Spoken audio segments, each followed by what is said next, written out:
Бэлгээд Антверпен гэдэг хот байв. Тэнд жуудууд банк ажиллаулдаг байсан юм. Харин тэр банкыг 4 хурууд франки дээрэмдэж 84 каратын алмазыг авсан.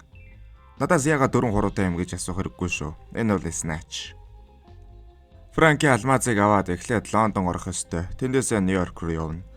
Оливер Топик гэж нэг Орос төвөнд Зевсийг энэ хүнээс аваарай гэж хаягийг өгснөөр энэ бүхэн ихэлсэн юм.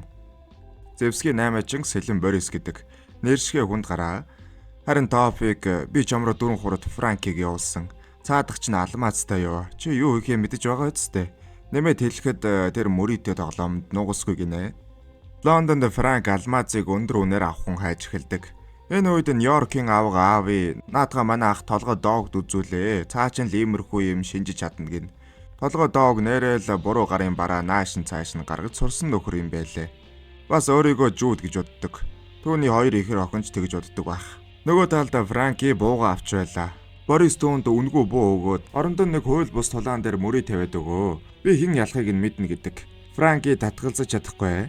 Нөгөө талд харин манай киноны гол дүр Туркиш гардаг. Тэр жижиг караванд амьдардаг жижиг гарын бизнесмен. Хийдэг бизнес нь хууль бус тулаан. Түүний гол тулаан чинь үзэгсэлэнт Жорж гэдэг. Туркишийн хамтрагчийг Томи гэх бөгөөд хуучин цагт тэр их сайн балетчин байсан. Харин одоо хууль бус тоглоомын газартай. Туркиш амьдардаг каравана шинжлэх санаатай Томиг цыгаануудаас шинэ караван аваад ирээ гэдэг. Цыгаанууд живгүй нөхдүүдэлтэй. Харин Томи саяхан нэг буу авсан юм. Мэдээж Сэлэн Борисоос их хүнд буу. Хүнд буу их зүгээр байдаг юм. Адаглаад суман дуусахад буугаараа зодож болно. Хууль бус тулаанд орж байгаа бол эрт төрөө хизээ нэгэн цагт тоосох тоовтой учрах тавилантай байдаг. Тэр тулааныг зохион байгуулдаг нэгэн. Бас хүн хороож гахаандаа хайж өгөх дуртай. Туркиш энэ удаа азгүй байж тоосох тоофи эсрэг тулалдана. Харин Томи маань үзэгсэлэнт Жоржо дагуулад цыгаанууд дээр ирсэн юм. Их нүүдлийн амьдралтай улс та тэгээд. Тэнд Микидээ танилцаж караван авахар болдгоо. Нэрэ цыгаануудын аялгыг ойлгох их хэцүү. What do you think we are? Thieves? Dogs. Do you like dogs? Yeah, dogs. Dogs. Oh, dogs. Тэгээд Томи караван авдгаа их л давгүй харагдаж байлаа. Томи эргүүлж мөнгө авахыг хүссэн ч цыгаанууд энийг арай өөр аргаар шийдэхийг хүссэн юм. Тулаан. Үзэгсэлэнт Жорж их том биетэй бас бараг л мэрэгжлийн тулаанч гэсэн үг. Харин Майки бие эхлээд халааж байгаад ганц л цогтөг. Зойлгийн цагаа өмнө нь бокс явраг байж. Харин Томи хэрвээ үзэгсэлэнт Жорж босч ирэхгүй бол түүнтэй хамт алтан хайрцгаа нээлгүүлнэ гэдгээ мэдэж байлаа. Өөр уйлж байлаа. Энэ кино их олон дүртэй. Тийм болохоор та нар анхаарлаа хандуулсан дээр шүү. Энэ бол Вини бас цыгаануудтай 8 альцаад энэ нохойг авсан юм. Тэр найз Солтогоо ломбард ажиллаулдаг. Тулаан болох өдөр Борис тэдэн дээр ирж бооцооны касс дээр эмдэх ажил санал болгоноо. Их ашигтай. Та нар кассны мөнгийг аваад надад харин нэг 4 хуруутай эрийн авч яваа цүнхийг аваад ирээ гэдэг. Кассыг дээрэмчээ зүхтад мэдээж сайн жолооч хэрэгтэй. Тийм болохоор Сол найзд хоёрыгоо дууддаг. Та хоёрын их хурдан жолооч.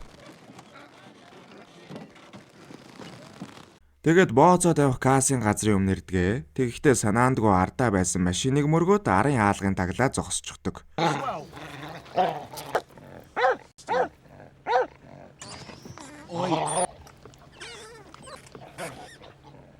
Өдөө өдөржин хүлээж оройн нэг эр цүнхтэй орохыг харснаар дээрмээ эхлүүлнэ. Ороод касс руу шууд буу тулгаад мөнгөө нэгсэн касс хамгаалтын товчийг дараад Вини маань хүүхэд нохоон илэг дог болно. Сол шотконоор буудаж ханын цөмлөөд касс руу буу тулгаж хамгаалтыг унтраадаг. Тэгсэн касс бооцоо тавих цаг дууссан. Одоо энд угаасаа бэлэмг байхгүй. Байгаа нь хитэн зоос гэдэг. Харин цүнхтэй эрийн хувьд 4 хуруугүй бас Франки биш байв. Б У Т Э Л Г У хагас И Л Т Э Л. Энэ үед нь касс бууг нь аваад хамгаалалтаа ажиллаулдаг. Манай хоёр хитэн зоосоо аваад гарах гэсэн хаалга нь бас төгжигдсэн бололтой. Түлхээд сүүлдээ бүр буудаж үзээд болсонгүй. Цөхөрсөн хоёр маань сүүлдээ багаа аваад бид одоо өнгөрсөн гэд байж байсан. Та хоёроос гаднаас хаалгын түлхээд онгойлгодог. Түлхэх байж тийм ээ. Тэгээ зүхтах гэж байсан арын машинаас нэг хүн гарч ирж байна. Тэрийг нь харсан та хоёроос түүнийг мөргөөд машиндаа хийдэг. Тэгэхээр өдрөөс хойш тэдний арын хаалгыг таглаж орхисон машинд Франки байж. Өдөр мөргөхт нь ухаан алдаад унжсан юм байна л да. Та хоёроос харин 4 хурууг нь их гэрхэн анзаарчээ. Нөгөө талд тулаанчаа алдсан Туркиш их уурлаж байлаа. Учир нь тоосох тоов тулааныг зогсоохгүй гэдгийг мэдэж байсан юм. Томи Тэгвэл өөр хүнийг оруулъя. Буу Жонни эсвэл галзуу саалыг ч юм уу гинэ. Даанч галзуу саалыг галзуурч Буу Жонни өөрийгөө буудаж. Энэ үед тэр золгийн цэгааныг зодтолдуулах санаа орж ирсэн юм. Мики харин краван хүсэж байлаа. Уг нь манай хоёр Микид 10,000-ыг төлж өөрсдөө краван авахыг хүссэн хүмүүс шүү дээ. Ямар ч гэсэн тулаанд оруулахар боллоо. Гэхдээ одоо тоосох тоофоос тулаанчаа солих зөвшөөрөл авах хэрэгтэй. Тэр тулааныг зохион байгуулдаг шүү дээ. Тоосох тооф тулаанчаа 4-р раундд унгаа. За юу. Та хоёр одоо миний талхан дээр крем өдлгсөн үг. Би хазах хэрэгтэй. Аавын харин толгой доогтой яриад Франкийг асуусан.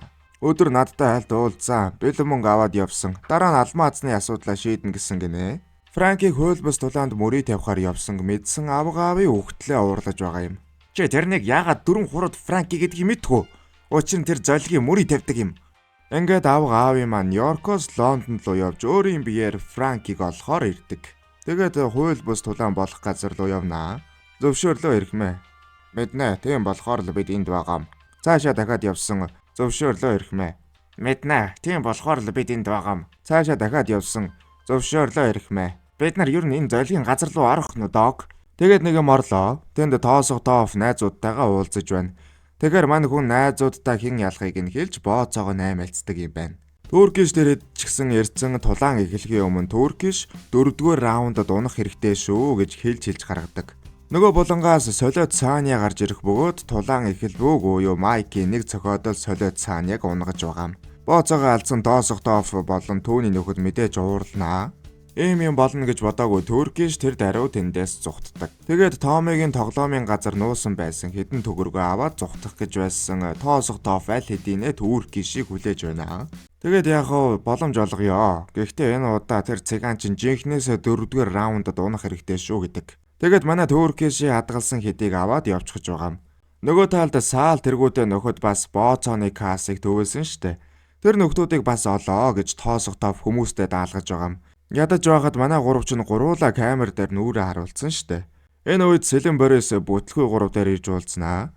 Кассан дээр ямар ч мөнгө байгаагүй хэлэхэд Борис 10,000 паунд байна. Энийг ав гэдэг.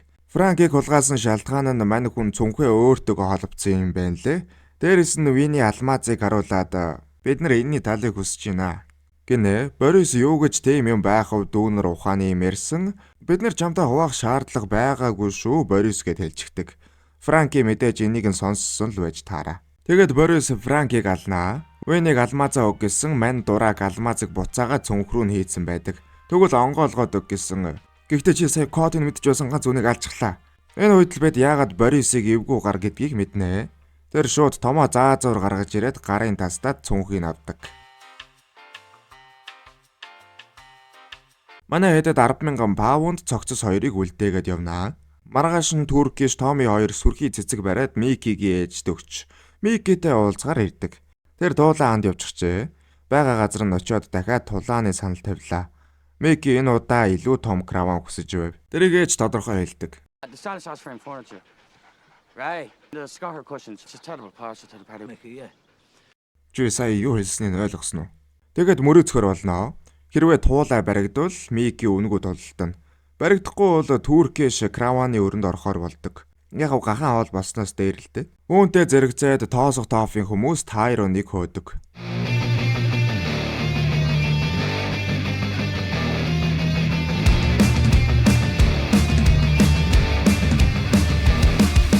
Тэгэхээр Туркиш өрөнд орлоо. Ерөн цагаа тулахад тоосох тоофтой тулах хэрэг гарвал буу хэрэгтэй. Гэхдээ Борис Томид сумгүй буу зарчихжээ. Тоосох тооф гэснээс тоосох тооф бол нэлээд шииртэй хүнд гар байгаа юм. Кассыг ухсан саал тэргүүтээ нөхдүүд дээр ганцаараа орж ирээд яаж гахаанд мах хайж өгдгөө урамтай ярьж өгнө шүү дээ. Манай хэд бол хинтээ орооцолцсноо мэдэхгүй тэнд манраад малигаад сонсож байгаа юм. Тэгээд цаад өрөөрөө ороход хүлүүлсэн тайроныг хараад сая нэг тэр гахаанд хайж өгөх мах нь өөрсдийгөө гэдгээ ойлгоноо. Тэгээд алмаазны талаар бүхнийг бид нар танд тэрийг авчирж өгье. Бид нарыг л амьд үлдээчих гэж гуйж ам гардаг. Алмазыг 48 цагийн дотор авчирж ирэхээр боллоо. Энэ үед Франкигаа олоогүй аавын дог хоёр гацааны байдалд орчихсон байж байна. Ихэр өгтөн суман шүдэд тооныг хандвал яасан юм бэ гин. Суман шүдэд тооны өмнө 6 удаа буудуулаад амьд үлдсэн. Үлдэгтээ 2 сумаар нь шүд хийгээ зүүсэн гэж байгаа. Ер нь хүнд гараа та очиж цэвэрхэн яриатай. Тэгээд Франки гэж нөхрийг олуулахар боллоо. Хамгийн сүүлд Боцооны кас руу явсан хэлж эндээс сэжүүр хөөж байгаа юм. Лондонгийн гудам манай эмээгийн гудам хоёрын нэг ижил зөөлөн хэн юу хийсэн яасан ийсэн нь салхи шиг тардагт оршноо. Гудамны метр бүүлэд гэдэг нөхрийг жоогон зандраад өчигдөр ламбардны саал тоосхын кассыг дээрэмцэн хилүүлж гэж байгаа юм. Чуа тоосох тоофоос салаад байж байсан саал дахиад гарын мүлжүүр болноо хөрхий. Тэгээд Сэлэн Борис Франкийг дээрэмд гэж явуулсан хэлэн шүү дээ. Туркийн шаран тоосох тоофт цэганы ээжд нь караван авч өгөхгүй бол тулдахгүй гэд байна. Харин чи миний бүх мөнгийг авчихсан гэж хэлдэг. Тэгэхээр нь шууд л тоосох тооф энэ нөхдүүдийг шахаад өгөө. Би тулаанд тэр цэганыг хармаар байна гэдэг. Эхлээд Томигийн тоглоомын газар руу дайрч Туркийн шиг сэлэн мэдрээр хөөхөн айлгнаа. Томи маань сумгүй буугаараа сумтаа дүрсгэж байгаад найзаагаа авна шүү дээ. Харин Мекигийн хувьд шүн ундаж байхад нь түүний хуучин караваныг шатаасан юм. Гол асуудал нь эйжентийн унтаж байсан. Маргааш нь шатсан үнс нурмыг хараад уучлаарай Меки. Чи шатаасан юм уу? Үгүй бол уучлах хэрэггүй. Би түүнийг дахиад караван шатаагаас өмнө тултнаа. Үзэгдэл солигдож доогт ирэхэд Сэлэн Борисыг яаж олох талаар ярилцаж суунаа. Тэгсэн хайсан хүн нь өөрөө алмаад зарах гад хүрээд ирж байгаа юм. Сэлэн Борисыг эвгүй хүнд гар гэдгийг мэддэг болохоор шин зочин Рус бүлэтэй хөөргөж байгаад үзүүлэхээр болно. Би Оросууд дургай. Би зогцоолээ.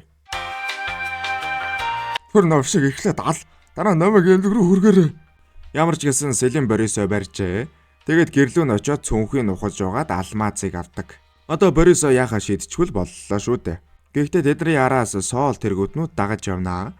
Одоо ойлгомжтой юм шиг ойлгомжгүй юм шиг зүйл ярьж өгч шиг. Туркиш Томи хоёр сумтай буу авах гээд Борис их руу явж байна. Тэр үед нь Туркиши ууж байсан сүүний талаар Томи лекс тавьдаг. Замын нөгөө талд аавыг хэрхэн Борисыг байхгүй болгох талаар ярилцсан. Энэ үед нь Туркишийн сүүг Томи авч идэд тэр нь аавыгийн машины өмнөр орчихно. Замын ажиллага мөргөөд зогсон шүү дээ. Рус бүлээд өөрийнхөө сэлмэнд зоогдоод өгчгэж. Харин зам дээр Борис гарч ирсэн дахиашгил явж байсныг аавыг дагаж байсан соол мөргөнөө. Тони аавын хоёр чимээг өхөн паб орж нуугдана. Харин Туркиш Томи хоёр Борисийн дэрсэн. Борис араас нь орж ирээд буу аваад суука бильята орсгаад паб руу явлаа. Паб дарин соол дэргээд алмаазыг дээрэмдэх гэж орж ирэн шүү дээ. Тони руу бууга чиглүүлээд алмаазаа өг гин. Тони ч тоож байгаа юмгүй та нар хуульчхар бас буу чинь хуурамч юм. Харин минийх цөлийн бүргэд тавь. Тэгэхээр одоо алга бол гэж байгаа юм. Соол дэргээд ч шуудхан зугтаад гарах гэж байсан цүнх авч явсан аавитай таарнаа. Чөтгөр аав гэж буудалтаа тэгээд. Тэгсэн цаанаас нь Борис гарч ирээд цүнхөө өг гин. Чамайг ч гэсэн чөтгөр аав тэгээ буудалтаа. Энэ үед нь байдлыг анзаарсан Тони ханны цаанаас буудаж Борис таарын хоёрыг ондог. Соол Вини хоёр харин цүнхийг аваад зугтчихлаа. Коридорд ороход Борис хэвтэж байхаар нь май. Тэгээд таарнаас бусдыг асуух гэсэн Борис үхээгүй байна. Дахиад буудлаа. Тэгтэл дахиад цаанаас нь боргол муу нөө. Дахиад май. Тэгтэл дахиад боргол дахиад май. Ямар ч гэсэн Вини Соол хоёр алмаазыг авлаа. Вини ч ер нь яагаад алмаазыг аваад зугтаж болохгүй юм бэ гинэ. Соол харин Андрел их богино. Хүсвэл тоосох тооф тэрнээс ч богино болгож чадна. Тэгээд манай хоёр алмаазыг аваач өгөхөөр явлаа. Тэр үед нь Тони мэдээж хүлээж байна шүү дээ. Машин дотор Вини алмаазыг дотоожондоо нуугаад ламбардн дээр үлдээсэн гин. Очихт нь нохоон тэр авийг буулгаад хайчихсан. Тэгэхээр нохоо маань идчихсэн бололтой. Би уг нь цүгэндээ үлдээсэн байхгүй юу гэж хэлнэ. Авга аавч цагаад бол эвгүй гар байна. Нохооны гидзийг хуулна гэж дайрдаг. Нохоондоо хайртай Вини маань харин алмаазыг нэг юм гаргаж өгнө. Шалгаад үдсэн мөн байна. Гэхдээ нохоо энэ үед дайраад алмаазыг залгичихлаа. Аавь цоцсондоо тэрүүгээр буудаж гарнаа. Тэгээд араас нь гараад хөөх гэсэн мань аавыг санаандгүй суман шүдэд Тониг алчгаж. Ингээд асуудалд орохоос өмнө гэрийн зүг гэдэн годон хийж алмаазны уралдаанаас нэрээ татлаа. Харин Соол Вини хоёрт цогцос үлдлээ. Эхлээд цогцуудыг цэвэрлээд машиндаа ачаад нохооны араас явхаар боллоо. Нохоог цыгаануудаас авсан болохоор тийшээ явсан байх ёстой гинэ. За тулааны цаг болохоос өмнө нэг сав дарцгаая үзэгсэлэнт Жорж Сэлэн Борис тоосох тоофуда. Баярлаа. Ингээд тулааны цаг болж тоосох тооф машиндаа байгаагаар гарнаа. Тэр хэлэхдээ хэрвээ Туркиш Томи бас тэр цэга надаас өмнө энэ байрнаас гарвал шууд буудаарай гэдэг. Цааш ороод найзуудаа энэ удаа тэр жинхнээс дөрөвдүгээр үед уннаа гэж амладаг. Нөгөө талд Мики ээжийнхээ оршуулгыг хийгээд нэлээд ууцсан шаардлагатай байдалтай байж байдаг. Тоосго тоовч орж ирээд хэзээ унахаа одоо ч ойлгоогүй байгаа бол танай тэр жижигхэн тосгоныг чинь манайхан бүсэлцэн байгаа шүү гэж сүрдүүлдэг. Ингээд тулаанч эхэлж мунаг Александртай үзнэ. Мики шууд гарч ирээд нэг зохиод нөгөөг нь унаад өгч байгаа. Манай хоёр ч ингээд дууслаа гэсэн азар босож ирж байна.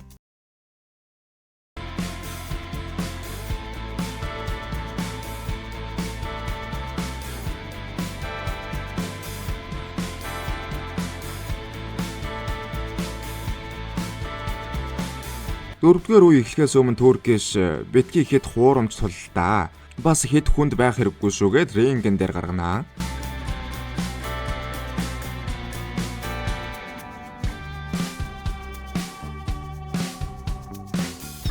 Тэр даруй манай гурав гарч явна шүү дээ. Цэган тоосго тоофыг хараад энэ хоёр шиг тэнэг царай гаргаж болох байсан. Гэхдээ түүнд төлөвлөгөө байсан юм. Тоосгын хүмүүсийг аль хэдийн цэганууд янзлаад хайсан байлаа. Түүний машин дах нөхдийг нь ч мөн адил. Алуу, надад буу өгөх навш гэж. Тэг яа, би чамд буу өгье навш минь. Тэгээ тэр дээрөө цэганууд яваад өгсөн юм. Маргааш нь цуслан дээр очиход аль хэдийн бүгд нүгөө далга болсон байлаа. Харин цагдаа нар хэргийн уул мөрөөр оржээ. Манай хоёрыг энд юу хийж явааг асуухад Винигийн нохоо энэ үед гараад ирдэг. Туркиш тэрийг нь хараад бид хоёр нохоогоо салхилуулж явнаа. Тэгээд бүтлгүй Томми нохоог бариад явцгаанаа. Буцаж явах замд Франки Тони хоёрыг ачиж явсан Солвини хоёр цагдаад баригдчихсан байж байдаг. Нохоог гэртээ аваачхад зогсолтгоо хуцаад байж л дээ. Тэгээд гутлан дотор нь би засчихж. Харин ялгдсан дундаас нь 84 каратын алмаз гарч ирсэн. Тэгээд алмазыг мэдэх нэг хүн дээр ирнэ. Толгой дог. Толгой дог дахиад авга аав руу ярин шүү дээ. Ингээд кино дууслаа. Энэ бол снайч байлаа.